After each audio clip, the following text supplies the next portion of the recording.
mais ce qui va lui arriver risque de vous surprendre. Alors, une fois entré dans la maison, il injecte le poison dans sa boisson. Mais pendant ce temps, un jeune vendeur qui vit dans la cour se cache rapidement. Puis il l'observe mettre le poison. Après avoir fini, il referme le bidon, puis il continue sa route.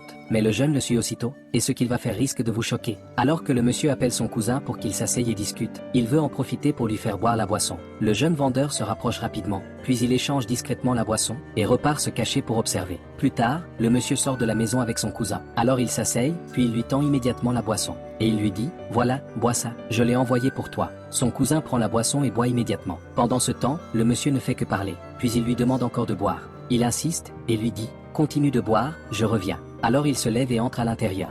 Immédiatement, le garçon revient et dit au cousin, ton frère a mis du poison dans la boisson. Le monsieur répond, quoi? Ensuite, le garçon lui explique qu'il a eu le temps d'échanger la boisson. Alors il demande au monsieur de faire semblant d'être mort, puis il part. Le cousin n'y croyait pas trop, mais il joue quand même le jeu. Oui, une fois que le frère revient, il pense qu'il est mort. Il était heureux après l'avoir vu, car il croyait que son plan avait marché. Alors il se met à le dénigrer. Toi, ça fait 5 ans que tu m'empêches de travailler, et pourtant t'es toujours pauvre. Tu as beaucoup d'argent, mais tu gardes tout pour toi. Puis, pendant qu'il soulève la boisson et apprécie l'efficacité du poison, le monsieur se lève et lui dit, toi, mon cousin, c'est ce que tu me fais? Le monsieur était choqué et perturbé. Like, et dis-nous depuis quel pays tu regardes.